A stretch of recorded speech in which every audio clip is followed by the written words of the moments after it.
The time is 10 a.m. and this is WKYT Midmorning. The murder trial of a man accused of killing his girlfriend is resuming today in Lexington.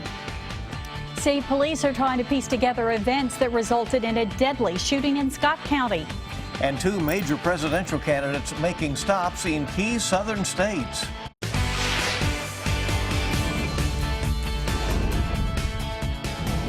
This is WKYT Midmorning.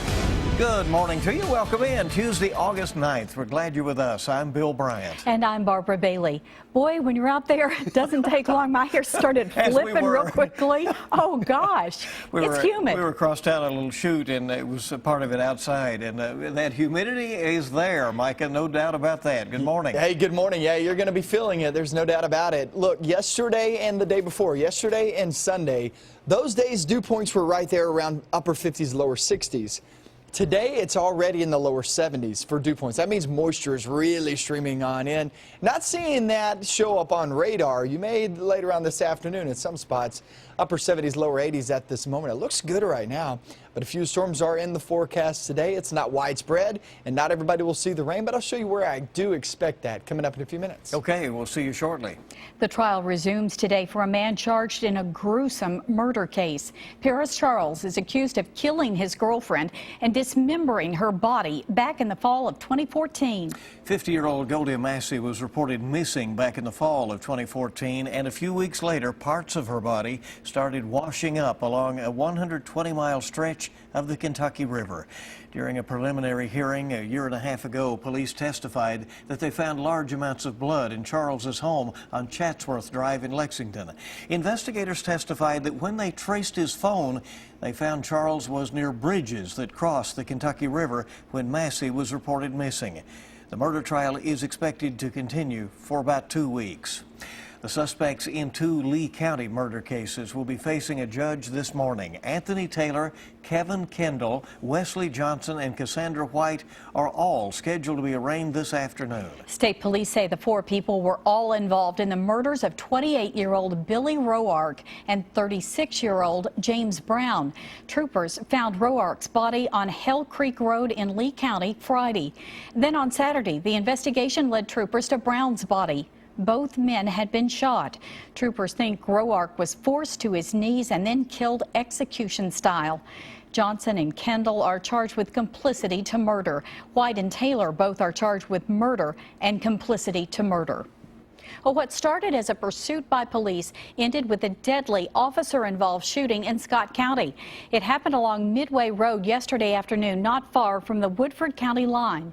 State police have identified the man as Juan Godines of South Carolina. They say it started when Godines held his wife against her will, but when troopers went to arrest him, they say he took off. Troopers say Godines crashed his car on Midway Road, then ran off towards a nearby creek. State police say they shot and killed Godines. We were scared, yes. It's not uncommon. Occasionally we'll hear people hunting back there, but this sounded way more than just a hunter. It sounded back and forth and very close. Now we're told that Godines was armed during the pursuit. Investigators say the incident remains under investigation. Investigators have now identified human remains that were found near Interstate 64 last Friday. State police say the remains are those of Robert Jones, a northern Kentucky man who disappeared last month. Troopers say Jones and his girlfriend Crystal Warner were murdered. Her body has still not been found. The couple was last seen alive in Washington County. State police later arrested Craig Pennington, and they have charged him with the murders. Family members of a boy who drowned in a pond at Lexington Cemetery say something needs to be done to keep people from falling into the water. Investigators say 11-year-old DeShannon Davis fell in the pond while fishing with friends. He's the second person to die after falling into the pond within the last week. DeShannon's family says his mother warned him not to go back to the pond after that first drowning. While there are no fishing signs at the pond, the boy's family wants more done to keep people away from the water. I'm hoping to get with the cemetery people, and I actually want to put a fence around the lake to where kids can't go and fish in it, or if they can go and fish, they won't fall in the lake. The lake will be protected. Now, police say they've talked with cemetery officials about making the pond safer by securing access to the property. The Louisville Metro Police Department has now released body camera video of an officer-involved shooting. Louisville's police chief says he wants to operate with what he calls full transparency. So he's put this video on the police department's YouTube channel. The shooting happened in southwest Louisville early yesterday morning. Officers say the man at the scene was armed. Officers say they told the man to drop his weapon. When he did not drop his weapons, officers fired. Here are the moments that were caught on the officer's body camera, warning to you that this might be video you'll find disturbing. Drop it! Drop it! Drop it! Drop the knife! Drop it! And there in the video a little bit later on, a bystander asks officers why they did not help the man. Officers said they had an ambulance on the way, but the man died at the scene. 2 of the officers involved are now on administrative leave. The 2016 presidential candidates campaign in key swing states today. Hillary Clinton in Florida and Donald Trump in North Carolina. Yesterday, Trump tried to reset his campaign with a major economic speech, but as Brian Webb reports, the Republican nominee still faces growing resistance within his own party. Donald Trump pitched his revamped tax plan Monday in Detroit. Many of his proposals have been embraced by Republicans for decades, including across-the-board tax cuts. My plan will reduce the current number of brackets from 7 to 3 and dramatically streamline the process. During the hour-long address, the Republican candidate also took aim at Hillary Clinton. Every policy she has tilts the playing field towards other countries. Speaking in Florida, the Democratic nominee panned Trump's plan as more of the same. Trickle-down economics does not help our economy grow. A Monmouth University poll out Monday has Trump trailing Clinton by double digits nationally, while facing growing opposition from members of his own party. Late yesterday, Republican Senator Susan Collins of Maine revealed she would not be voting for Trump in November. This after 50 GOP senior national security officials warned the Republican candidate would be dangerous to the nation's security.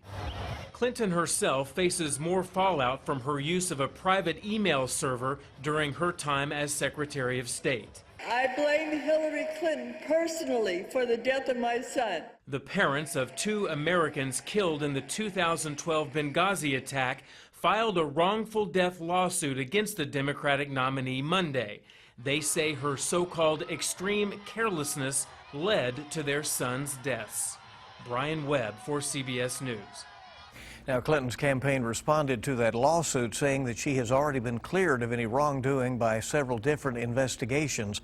On Thursday, Clinton will offer up her own plan for the economy during a speech in Detroit. A new bombshell has emerged from the Roger Ailes Fox News scandal. New York Magazine is reporting that Ailes used the company's budget to, quote, hire consultants, political operatives, and private detectives, unquote. The people Ailes hired were allegedly instructed to go after Ailes' enemies, including journalists who wrote critical articles about him.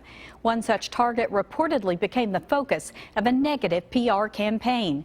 Ailes has denied the latest allegations, saying through his attorney that they are totally false. Well, UK's campus is full of history, and another chapter was unveiled as school officials opened a time capsule discovered during construction of the new residence halls. They believe the old metal box was originally buried there in 1958. It was found at the intersection of Limestone and Avenue of Champions, where Holmes Hall used to be. Inside the time capsule was a 1958 ticket to a Louis Armstrong show at Memorial Coliseum. Also a ticket for Keeneland, a tea bag, some Band-Aids, university programs, and a tube of coral red lipstick. Down to even the lipstick. Pretty amazing there. Well, a popular streaming service is making all of its users pay to play any of their shows. Hulu is moving a subscription-only model. It's a move that's not entirely shocking given the company's recent investments in original content and expanding its film and TV library. Those who are not current subscribers will be offered a free 30-day trial. Well, keep it right here. This mid-morning, we'll take you to Norway, where a teenager is taking a big leap. You could say that. And also ahead, a classic Disney film re-released. That was a good one right there. Live sky camera, here's the look outside. Look pretty good right now, but let me tell you this, in towards your afternoon, there goes those pop-up showers and thunderstorms. Who can expect those and who cannot? I'll have that coming up next. Now, your zone-by-zone forecast with meteorologist Micah Harris.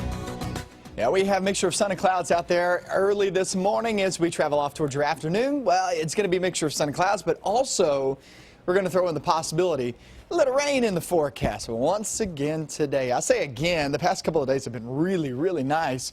But you work your way down toward Middlesboro and go off into Pineville, Barberville, just south of Barberville yesterday. We actually had a flash flood warning. So 10% of our region, this area right through here, actually had some problems yesterday. 90% of us stayed dry. That's what we have needed, but unfortunately, look at the dew points. Look at the moisture streaming on in. 73 here for Lexington, and that's a big spread. I mean, that's actually feeling like the beach. I mean, the beach is typically right there in the 70 to 75 degree range for dew points, not temperatures. The measure of moisture in the air. Past couple of days, just put it in perspective, have been around 60 to 62 degrees. So yeah, we're getting a big jump. That's a 10-degree swing from just yesterday. On and off rain the next several days. As that moisture is on the increase, that means one thing. Once you get the showers and thunderstorms going, they tap into that moisture, they throw a lot of rain down toward the surface, and it just isn't going to be fun trying to go through this once again. It's just, can't get a break. I mean, we get a break a day or two, and then it's back into this rainy pattern like we've had the past couple of weeks. 1 to 3 inches for most through the weekend. Some higher amounts are possible, 4 to even 5, 6 inches. That's a possibility. Now, it's going to be very isolated, but it's still a possibility when you get one storm after another. The best chance is going to be this weekend. There's no doubt about it. This today through Friday, that is your best chance to see hit and miss. And then we get into your weekend, and that's more of widespread because the front gets a little bit closer. So watch this, okay? Here's the breakdown of it, rainfall this week. I'll stop it on Friday night. There's 11 p.m. Friday night. As you can see, 1/2 inch to 1 inch for most. And really what that tells you is, that tells you that we're not going to see very widespread, not a lot of rain come flying on in here. It's going to be bits and pieces. Some could have much higher than that if you get one storm after another. Now watch this into Saturday and into Sunday. Look what happens. Yeah, we're going to add some more rain, about 1 inch, maybe even 2, just on those 2 days. So really the bulk of the rain comes this weekend, guys. That's something to watch very closely. Like I said, the front pushes through Sunday into Monday. That's the time frame to watch for. If it sticks around, that's a big problem because it's going to bring a lot of rain with it, and that will increase our flash flood threat exponentially. I mean, that is really the time to watch. The next few days are more of hit and miss. We'll watch. No summer drought this year, huh? No, certainly not. Good deal. Well, an 18-year-old in Norway has taken the leap of a lifetime. Jumping between these two horns of the goat-shaped landmark is a popular challenge, but the 18-year-old has taken it to a new level. In a daring move, the gymnast somersaulted from one peak to the other. And while he has done the somersault trick thousands of times before, this was something new. He says doing the jump gave him a rush, but he sort of dreaded seeing his mom afterwards, see what she would think of that. Oh, my heavens. I can only imagine. That is truly incredible. Wow, Daring. well, glad it's all over and yes. ended safely. Well, in entertainment news this morning, Martha Stewart's dinner parties are about to get more funky. And Pete's Dragon takes flight. Chris Martinez has your eye on entertainment.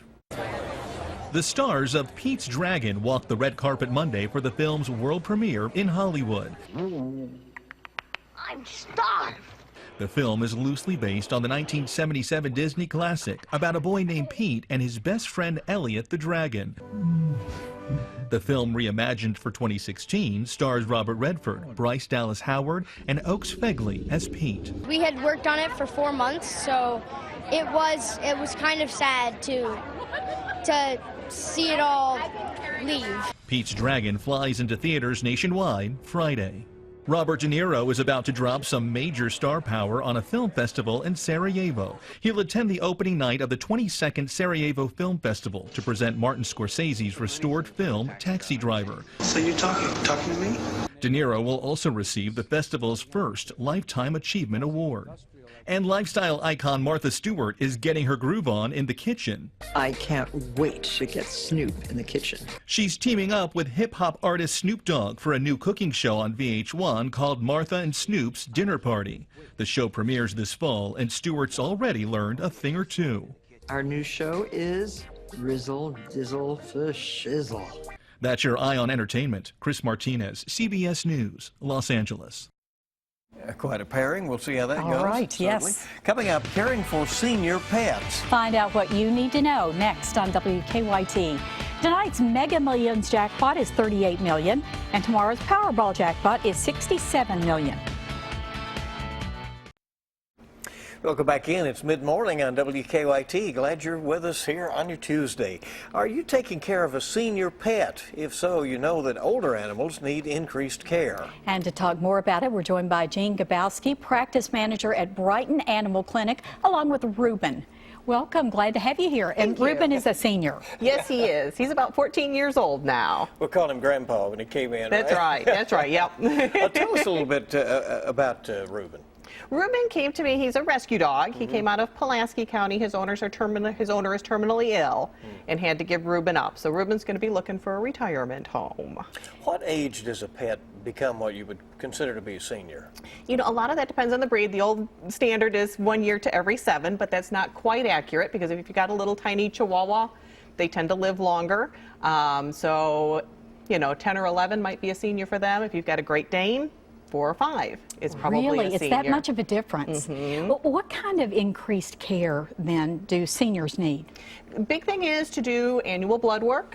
Just like when you and I get older, we got to go to the doctor, get checked for diabetes, get checked for cholesterol. We do a lot of the same things for these guys. Start to check and see if there's some early warning signals because it's much easier to catch it and treat early kidney disease, early liver disease, early diabetes if we catch it early rather than when they start showing symptoms.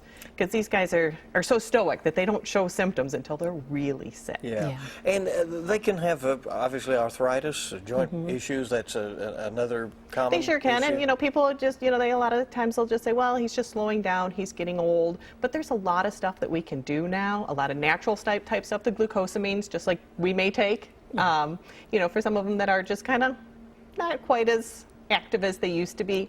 And then there are other drugs too that we can give for the arthritis to help make those senior years a lot more easy on them. Do you also need to be aware of them becoming seniors in changing their diet in any way? Is that a part of it? Yep, part of that too. Yeah, just like we need better nutrition. My teenagers, you know, they can eat McDonald's every day and not gain any weight, but I have to be a little more careful. We understand. I got you. I understand that. Okay. Thank you so much for coming in. We have your website on the screen there, and I'm sure there's lots of information there as well. There sure is. People can find out ways to reach you. Yes. And Ruben deserves a great retirement home. Yeah, Yes, he does. Really does. Yeah. Thank you. Okay, Well, nice thank you. Well, keep it right here this mid-morning. Back in a moment, we're going to check into the Mr. Food Test Kitchen next, see what's cooking up here as we head toward the middle of the week.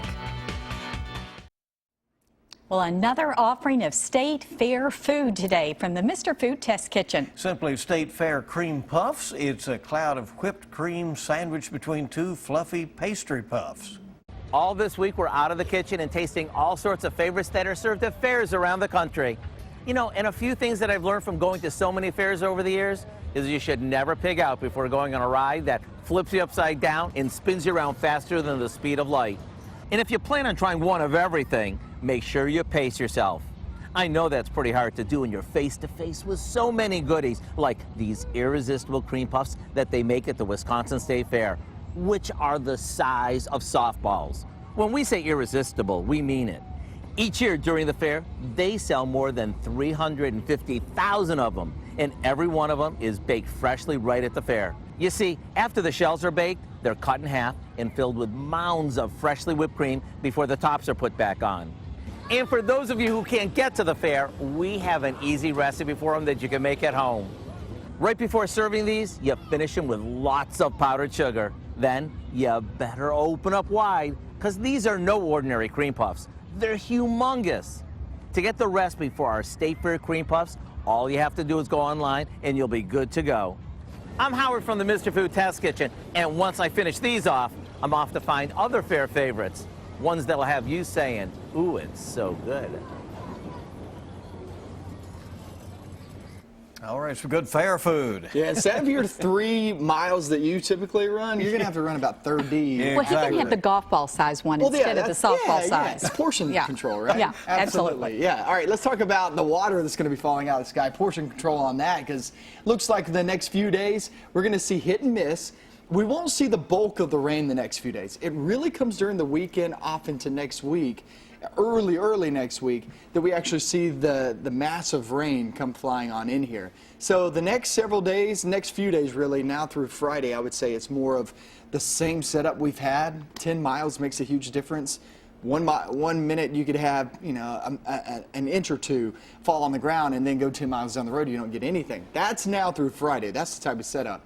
But in towards your weekend, especially Sunday, looks like when that front gets closer, it'll get over us, and that is what will give us that widespread rain, that massive rain, where virtually everybody will start to see rain there for the weekend. And that's when it really starts to add up. That's when our flash flood threat really increases. However, you saw yesterday that 90-95% of our viewing area didn't see anything yesterday. Right. One little spot down south, in southeastern Kentucky, had a flash flood warning. Okay. Pretty amazing. Hey, thank you for being with us here at Mid-Morning. We'll have a lot of news to update you on, and of course, Micah will update the forecast on WKYT News at noon. We'll see you back here. Make it a great day.